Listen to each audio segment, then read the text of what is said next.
The phone screen that might end my marriage glows between the dessert plates like a tiny bomb waiting to explode. Mark does not know I saw it. The notification lit up for maybe 3 seconds before he grabbed the phone and flipped it face down. But 3 seconds was enough. "Did you tell her about us yet?"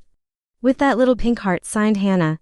The words are burned into my brain now, impossible to unburn. He is smiling at me across the table, asking if I want to split the chocolate lava cake.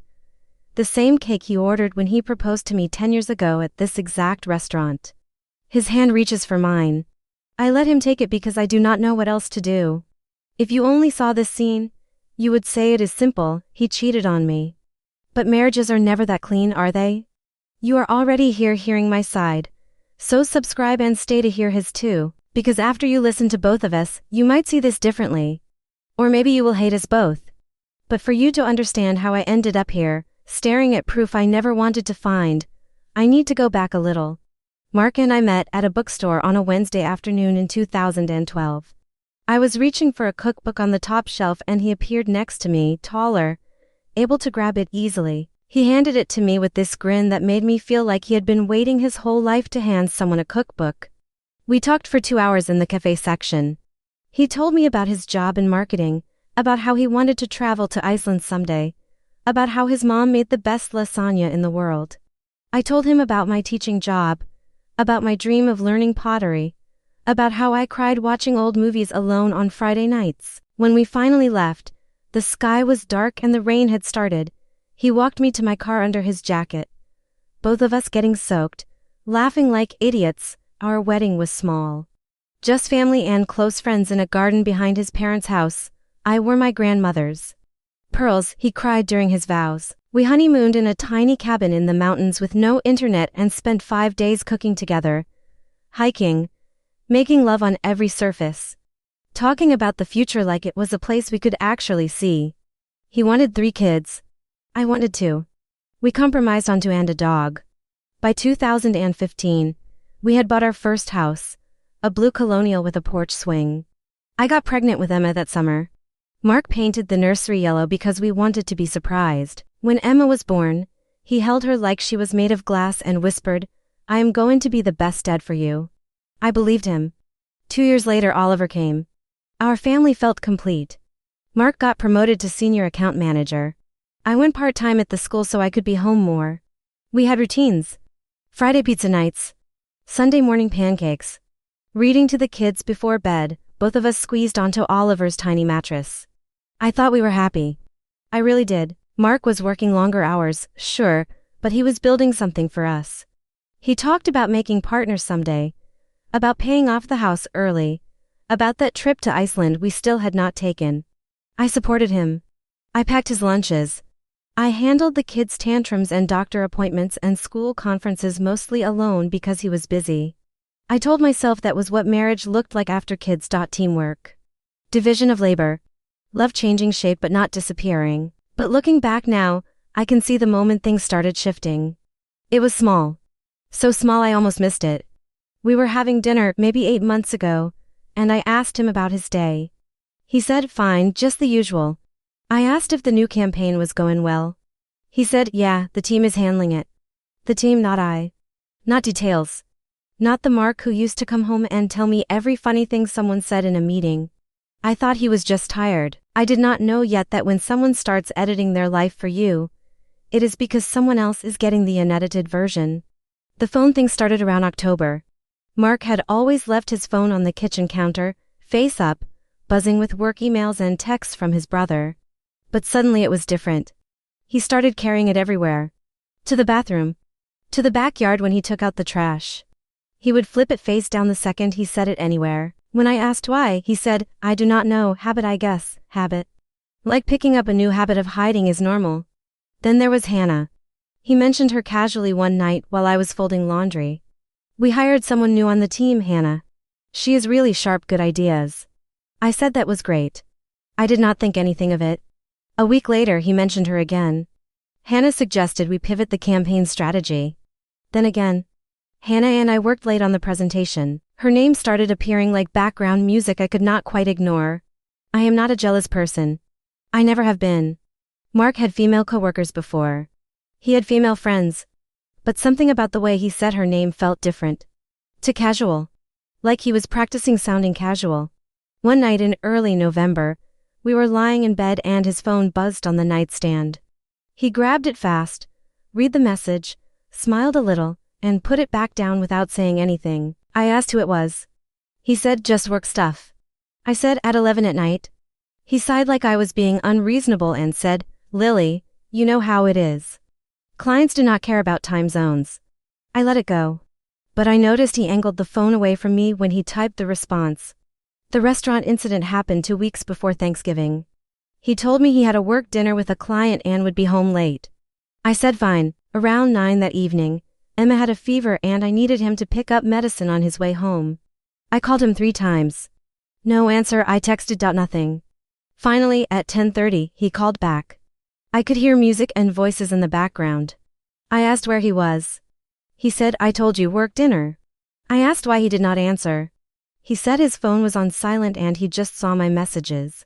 I asked if he could grab the medicine. He said, Lily, I am an hour away, can you just get it yourself? An hour away. The client he mentioned worked downtown, 15 minutes from our house. When he got home after midnight, I asked him directly where he had been. He said a bar near the client's office. I asked which bar. He said he could not remember the name, some new place Hannah recommended. Hannah again. I asked why he lied about the location. He did not answer that. Instead he said, why are you interrogating me? Do you not trust me? And just like that, I was the problem. I was the one making things weird. That word, trust, became his favorite weapon. Every time I asked a question, he turned it into an accusation that I did not trust him. You are overthinking this. You are stressed with the kids and projecting. You see problems where there are none. I started to feel crazy. Like maybe I was imagining patterns that were not there. Like maybe the distance I felt was just normal marriage stuff and I was being paranoid. But then came the credit card statement in early December. I was paying bills and saw a charge for $87 at a florist. I asked Mark about it. He looked confused, then said, oh, that was for the office.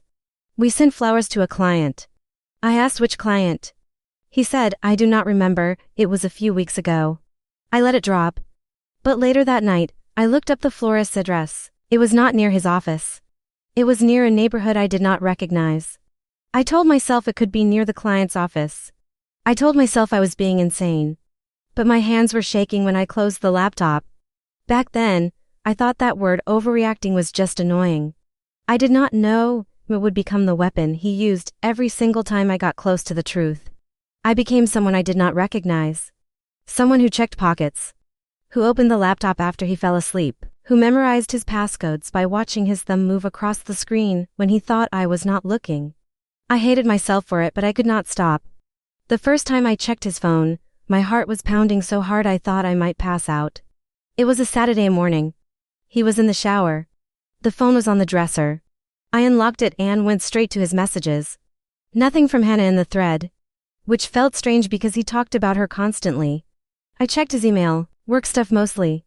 A few messages from Hannah about projects, completely professional. I checked his photo gallery. Pictures of the kids, screenshots of articles, a photo of a sunset he took on a work trip, nothing. I put the phone back exactly where it was and sat on the bed, shaking.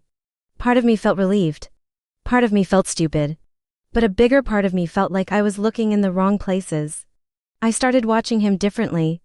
The way he dressed for work. He had started ironing his shirts again. Something he had not done in years. He bought new cologne. He went to the gym more. When I mentioned it, he said he was just trying to take better care of himself. Which sounded reasonable. But it also sounded like someone preparing to be seen by someone who mattered. I checked our bank statements obsessively. There was another florist charge in January. This time $92. When I asked him, he gave me the same answer, office flowers for a client. I asked him to show me the receipt. He said he did not keep receipts for work expenses. I asked him to ask accounting for a copy. He sighed and said, Lily, what is this really about? Do you think I am buying flowers for another woman? The way he said it, with that edge of mockery, made me feel small. I said no. I said I was just curious. He said, you are not curious, you are paranoid. But I was not paranoid. I was paying attention. In February, he had a business trip to Chicago. 3 days. He called me every night, asked about the kids, sounded normal. But on the second night, I heard a woman's voice in the background. Faint but there. I asked who that was. He said what? I do not hear anything. I said I heard a woman. He said, Lily, I am in a hotel lobby, there are people everywhere. Which was true. But the voice sounded close. Like someone in his room. I could not sleep that night. I kept playing the call back in my head, trying to convince myself I was wrong. Trying to convince myself that I was losing my mind over nothing. The breaking point came in early March. I was cleaning out his car and found a receipt under the passenger seat. Dinner for 2 at an Italian place I had never heard of. The date was from his Chicago trip. The total was $143. 2 entrees. 2 glasses of wine. Dessert. I sat in the driveway holding that receipt, staring at the words party of 2, and felt something inside me crack. When he got home, I showed him the receipt. He looked at it and said, yeah, I had dinner with a colleague. I asked which colleague. He hesitated. Then said Hannah. She was in Chicago for the same conference. I asked why he did not mention that before. He said, because I knew you would make it into something it was not. I asked if they shared a room. He looked at me like I had slapped him. Are you serious right now? No, Lily, we did not share a room. We had a work dinner. That is it. But the receipt was not for a work dinner. It was too expensive. Too romantic. The restaurant was the kind of place you take someone you are trying to impress. I looked it up online. The reviews mentioned candlelight and intimate booths and proposals.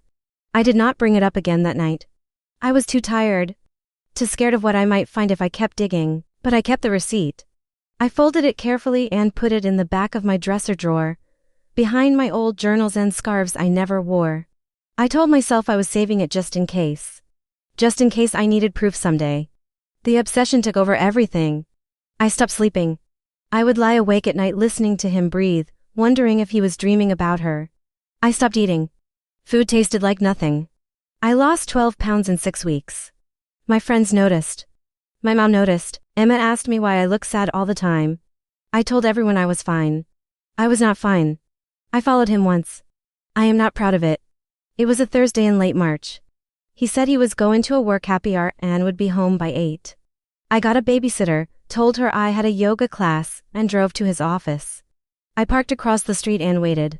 At 6:15, he came out with a group of people. I recognized a few faces from company events. And then I saw her, Hannah. She was shorter than I expected. Dark hair. Laughing at something Mark said. They all walked to a bar 2 blocks away. I followed on foot, staying far enough back that he would not see me. I stood outside the bar for 20 minutes, watching through the window. They were sitting in a booth. Mark was next to Hannah, not across from her. She kept touching his arm when she talked. He kept leaning in close to hear her over the music. It looked innocent. It looked like coworkers having drinks, but I could see the way he looked at her. The same way he used to look at me. I went home before he did. I was sitting on the couch when he walked in at 9:30, smelling like beer and her perfume. He kissed the top of my head and said, "Hey babe." I said, "How was the happy hour?" He said, "Fine, boring, the usual." I asked who was there. He listed 3 names. He did not mention Hannah. I asked if Hannah was there. He paused. Then said, "Yeah, she was there." I asked why he did not mention her. He said, "I do not know, Lily, I did not think it mattered." But it did matter. It mattered that he was editing her out of his stories. It mattered that he was lying by omission. It mattered that I could not trust a single thing he said anymore. I thought the worst thing that could happen was discovering nothing. I was wrong. The worst was still waiting in a folded piece of paper I had not touched yet. Our 10th anniversary was on a Saturday in late April. Mark made the reservation weeks in advance. Same restaurant where he proposed, same corner table if available. I wanted to feel excited. I wanted to believe that maybe this dinner would reset everything. That maybe if we went back to where it all started, we could find our way back to each other. I bought a new dress. Dark green, his favorite color on me. I got my hair done. I put on the pearl earrings he gave me on our 5th anniversary. The day felt heavy. Mark was distracted, checking his phone while we got ready. I asked if he was okay. He said he was fine, just tying up some work stuff before dinner. He promised he would turn his phone off at the restaurant. He said tonight was about us. We dropped the kids at his parents' house. Emma hugged me tight and said, "You look pretty, Mommy." Oliver asked why we were so dressed up. Mark said, "Because your mom deserves a fancy date." It was the sweetest thing he had said to me in months. I wanted to believe it meant something. The drive to the restaurant was quiet. Not the comfortable quiet we used to have, but the kind of silence that feels like everyone is holding their breath. I tried to make conversation. I asked if he remembered what he ordered the night he proposed. He said steak, I think, but it was salmon. He ordered salmon because I told him I loved watching him eat fish, the way he was so careful with the bones. I did not correct him. I just looked out the window and wondered how many other details he had forgotten. The restaurant looked exactly the same. Same low lighting, same candles on every table, same piano player in the corner. The hostess led us to a booth near the window. Not the same table but close enough. Mark pulled out my chair. He ordered a bottle of wine, the same kind we had 10 years ago. For a few minutes, it almost felt normal. Like we were acting at being the couple we used to be. We talked about safe things. The kids, work. The leak in the basement we needed to fix. He asked if I wanted to go to the beach this summer. I said that sounded nice. He said he would look at rentals. The waiter brought our entrees. I had ordered the salmon. Mark had ordered the steak. We ate slowly, filling the silence with the sounds of forks on plates. And then his phone lit up. He had left it face up on the table, right next to his water glass. I saw the notification before he did. The screen glowed bright white with a message preview. "Did you tell her about us yet?" With a pink heart emoji. Signed, Hannah. Time stopped. I read the words 3 times to make sure I was not imagining them. Mark saw me looking. His face went pale. He grabbed the phone and flipped it over, but it was too late. I had already seen everything I needed to see. I did not say anything at first. I just stared at him. He stared back. The piano player was playing something soft and sad. A couple at the next table was laughing. Our waiter walked by with a tray of desserts. The whole restaurant kept moving like nothing had just exploded between us. Finally, I said, "Who is Hannah?" My voice was calm. Like I was asking about the weather. He said, "She is a coworker, you know that." I said, "What does she mean, tell her about us?" He said, "It is not what it looks like." I said, "Then what is it?" He said, "She is just messing around. It is a joke." I said, "A joke?" He said, "Yeah, we joke around at work, it does not mean anything." I said, "Your coworker is asking if you told your wife about us on our anniversary. And you think that is a joke?" He did not have an answer for that. He just sat there, holding his phone against his chest like he could hide it from me. Like I had not already seen the truth glowing between us. I asked him if he was having an affair. He said no. I asked him if he had slept with her. He said no. I asked him if he wanted to. He did not answer. That silence was louder than any confession. I stood up. I told him I was leaving. He grabbed my hand and said, "Lily, please, let me explain." I said, "Explain what?" "Explain the flowers. Explain the dinners. Explain why you talk about her constantly but never mentioned you were texting her at night. Explain why you lied about Chicago. Explain why you have been making me feel crazy for months when I was right the whole time." He said, "You are overreacting," and that word, that same word he had used 100 times to make me doubt myself, broke something in me. I pulled my hand away and said, "I am done overreacting. I'm done pretending I do not see what is right in front of me. I'm done letting you make me feel like I am the problem." I walked out of the restaurant. He followed me to the parking lot, saying my name over and over. Saying it was not what I thought. Saying we could talk about this. Saying I was misunderstanding everything, but I was not misunderstanding. I was finally understanding. When we got home, I told him to sleep in the guest room. He tried to argue. He tried to explain. He pulled out his phone and showed me the message thread with Hannah. It was full of work stuff mostly. But scattered between the professional emails were inside jokes. Late night texts. Thinking of you messages disguised as work check-ins. He said it was just friendship. He said I was reading too much into it. He said he never touched her. I asked if he loved her. He said no. I do not know. It is complicated. Complicated. Our 10-year marriage, our 2 kids, our entire life together was being destroyed because things got complicated with a woman he worked with. That is my side. With everything I lived and everything I found, this is cheating. But he does not tell this story in the same way. I am sitting in the guest room at 2 in the morning, staring at the ceiling, replaying the moment everything fell apart. The text from Hannah. The look on Lily's face. The way she said my name in the parking lot, like I was a stranger. I knew this was coming eventually. You cannot keep two versions of your life running in parallel forever.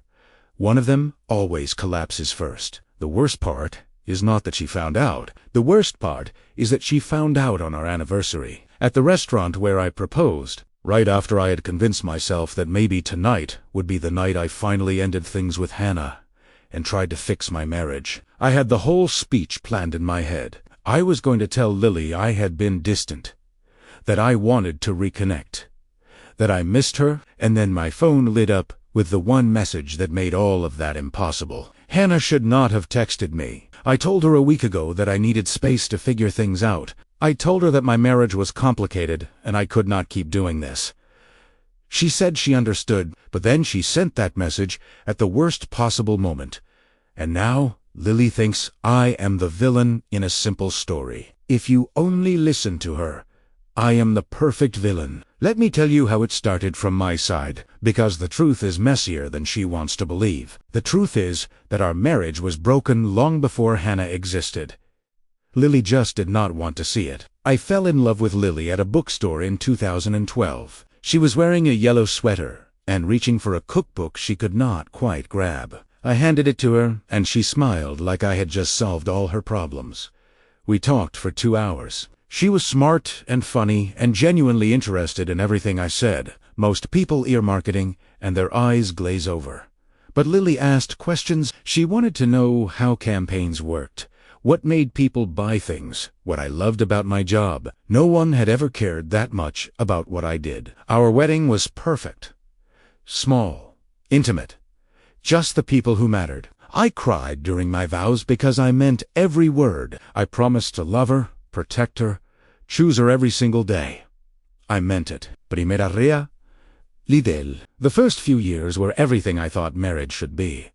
We had our own rhythms. Friday nights, on the couch, with takeout and bad movies. Sunday mornings in bed, talking about nothing and everything. We traveled. We dreamed. We made plans. When Emma was born, I thought my heart would explode. I had never felt love like that. Holding this tiny person we made together. Oliver came 2 years later, and our family felt complete. But somewhere between diapers and preschool drop-offs and mortgage payments, Lily and I stopped being a couple and started being a logistics team. She managed the kids. I managed the money. We traded updates like coworkers. Emma has a dentist appointment on Thursday. I will be late tomorrow. Client dinner. Can you pick up milk on your way home? We were efficient. We were functional.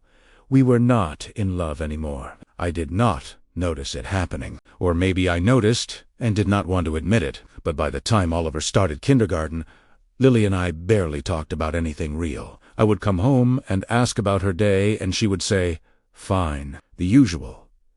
I would try to tell her about a campaign I was working on, and she would nod while loading the dishwasher, clearly not listening. I felt invisible in my own house. Work became the place where I felt seen. I was good at my job. I was getting promoted. People respected my ideas. When I walked into the office, primera vez, not just Emma and Oliver's dad or the guy who forgot to buy milk again, I was Mark, the person who closed the deal, who pitched the winning campaign, who made things happen. I started staying later at the office, partly because there was always more work to do, but partly because going home felt like walking into a museum of a life I used to have. Lily would be putting the kids to bed, or folding laundry, or scrolling her phone on the couch. She would ask if I ate. I would say yes. She would say, "Good night." That was it. No, I missed you. No, tell me about your day.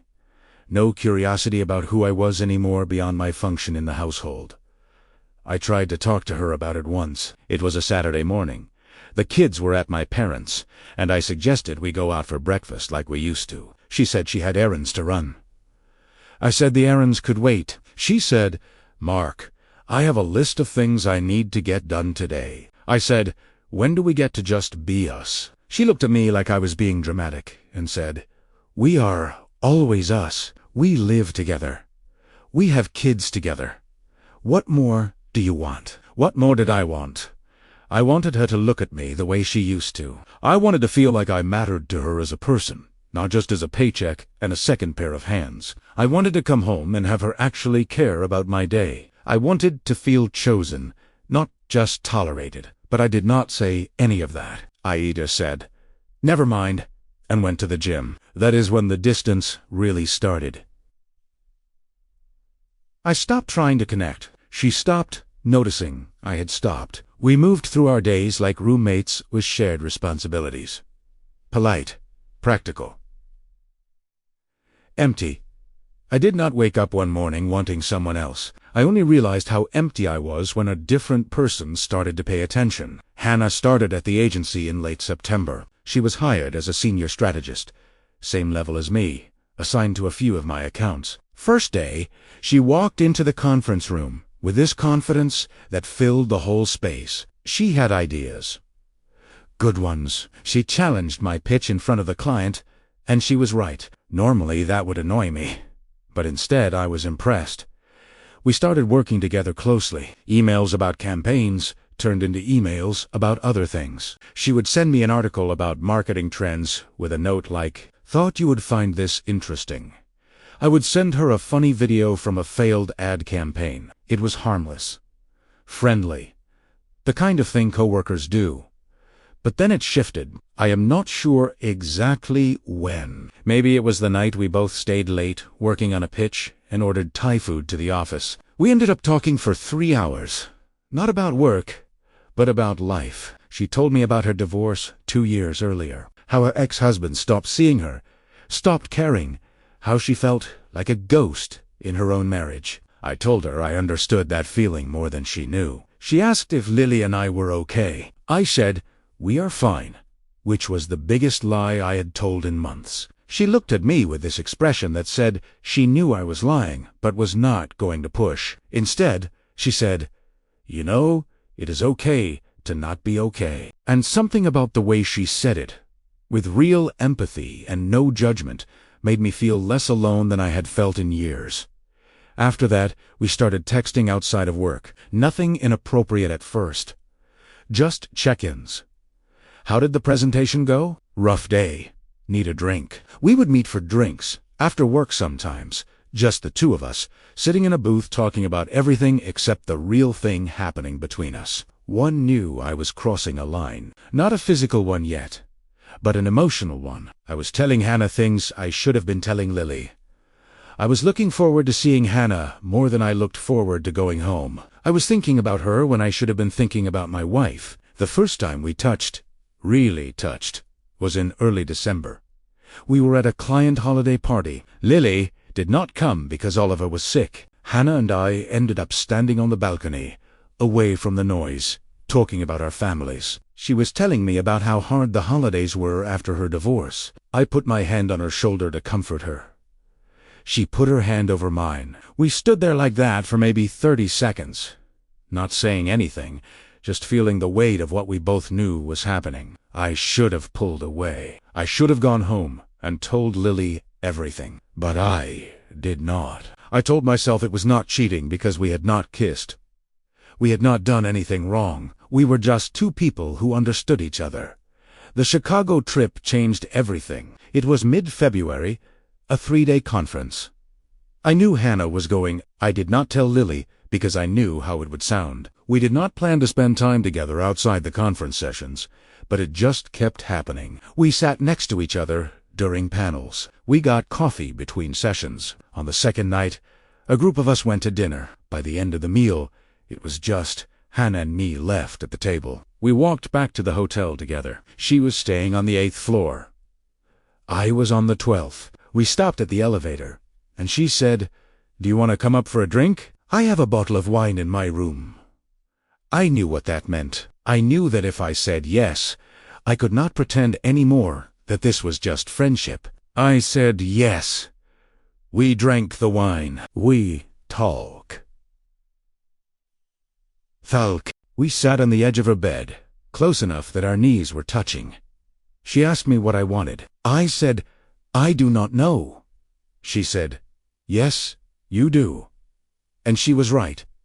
I kissed her. She kissed me back. We ended up in her bed, and I stopped thinking about Lily or the kids or consequences. For the first time in years, I felt wanted.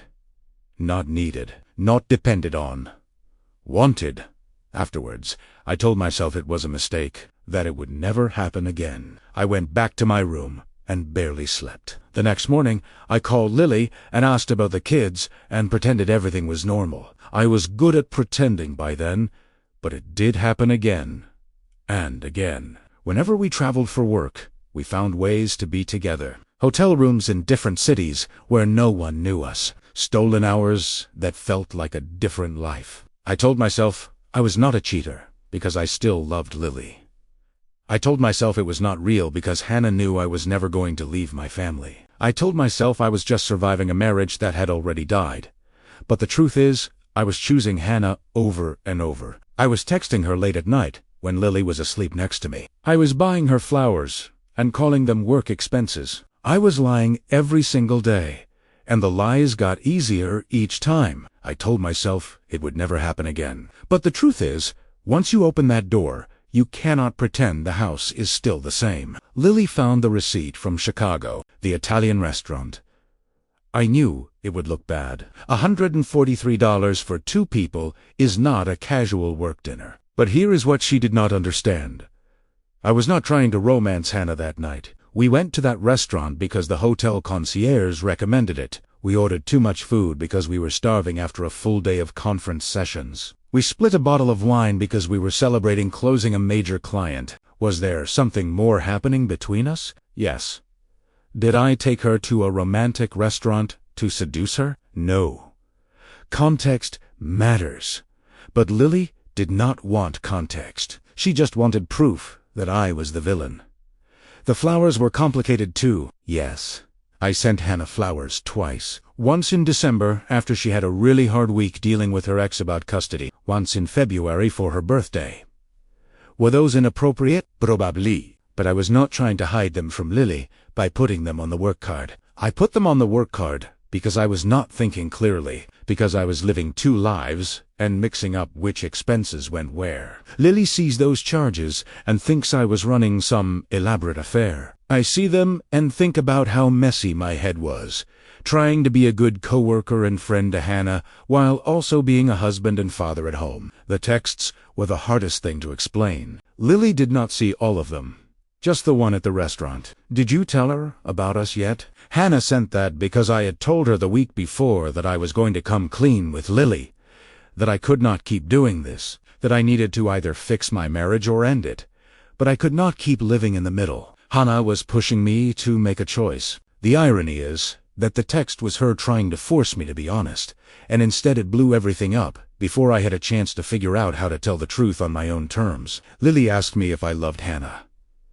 The honest answer is, I do not know. I loved the way Hannah made me feel. I loved feeling seen and appreciated and wanted. But was I in love with her the way I was in love with Lily when we got married? No. Hannah was an escape. A fantasy. A version of connection that felt easy because it did not come with mortgages and sick kids and fights about whose turn it is to take out the trash. Lily asked me if I slept with her. I said no, at first, because I was scared, because I did not want to destroy everything in one confession. But yes, I slept with Hannah. More than once. In Chicago. In Atlanta, in a hotel 20 minutes from our house when I told Lily I was working late. I am not proud of it. I am not defending it. But I need you to understand that I did not do it to hurt Lily. I did it because I was drowning in a marriage where I felt invisible, and Hannah made me feel like I mattered. Does that make it okay? No. Does that make me less guilty? Probably not, but it makes me human. Here is what Lily will never admit.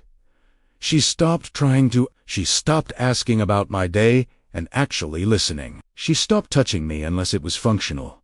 A quick kiss goodbye. A pat on the shoulder. She stopped seeing me as Mark, the person she married, and started seeing me as Mark, the guy who paid the bills and mowed the lawn. I was lonely in my own home, and when someone else made me feel less lonely, I took it. I know how this sounds. I know I am the one who cheated. I know I am the one who lied. I know I broke the promises I made at our wedding. But marriage is not a simple story with one villain and one victim. Marriage is two people who stop trying and stop talking and stop seeing each other until the distance is so big that someone else can walk right into the gap. She calls it cheating. I call it the consequence of a marriage that was already broken. You decide. 6 months after the anniversary dinner, Lily and Mark are living separate lives under the same roof. They told the kids that Mommy and Daddy need some space to figure things out, which is the kind of half-truth that protects children, but destroys the people saying it. Mark sleeps in the guest room. Lily wears her wedding ring some days and takes it off others depending on how angry she woke up. Lily started therapy in May. Every Thursday at 4 in the afternoon, she sits in a small office with a woman named Dr. Patel and tries to untangle 10 years of marriage from 3 months of evidence. Some weeks she talks about Mark like he is a stranger who infiltrated her life. Other weeks she cries about the man she married and wonders if he still exists somewhere under all the lies. She has not decided if she wants a divorce. Some days she does. Some days she just wants him to prove he was worth believing in all along. Mark still works at the agency. Hannah transferred to the New York office in late May. They talk sometimes, short messages that feel like echoes of something that used to matter. He does not know if he misses her or if he just misses the version of himself that existed when he was with her. He sees a therapist too now, a man who asks hard questions about why Mark ran instead of staying to fight for his marriage. Mark does not always have good answers. The kids ask when Daddy is coming back to the big bedroom. Lily says soon. Mark says when Mommy is ready. Neither of them knows if that day will ever come. On their kitchen counter, folded inside Lily's planner, is the receipt from Chicago. She has not thrown it away. Mark knows it is there. Sometimes he walks past it and feels the weight of $143 destroying everything he built. Sometimes he wants to rip it up and pretend none of this happened. But you cannot unring a bell. You cannot unfind proof. You cannot unlive the choices that led to a text message glowing on an anniversary table. Hannah sent one last message in July. Do you regret it? Mark stared at his phone for 20 minutes before typing back, I regret how it happened. I do not regret knowing you made me realize what I was missing. He deleted the message before sending it. Some truths do not need to be said out loud. Lily went on a date in August. A colleague from school asked her to dinner and she said yes, mostly to prove to herself that she could. They talked about books and teaching and normal things that had nothing to do with betrayal. He walked her to her car and asked if he could see her again. She said maybe. When she got home, Mark was sitting on the porch. He asked how it went. She said fine. He said, I do not want to lose you. She said, you already did. Then she went inside and cried in the bathroom for an hour because she did not know if that was true or if she just needed it to be. The marriage is not over, but it is not alive either. It exists in the space between wanting to leave and not knowing how to stay, between hating who they became and missing who they were, between the person who found the receipt and the person who left it in his pocket like a bomb waiting to be discovered. In the end, the receipts were real, the distance was real, and so were the lies. After hearing her side and his side, who do you believe is closer to the truth? Was this clear cheating, a gray area, or a marriage that was already dead long before the proof showed up? Tell me in the comments, her side, his side, or no one is clean. If you like long, messy marriage stories where the truth does not fit in a single version, subscribe, leave a like, and share this with someone who loves hard questions about love and betrayal.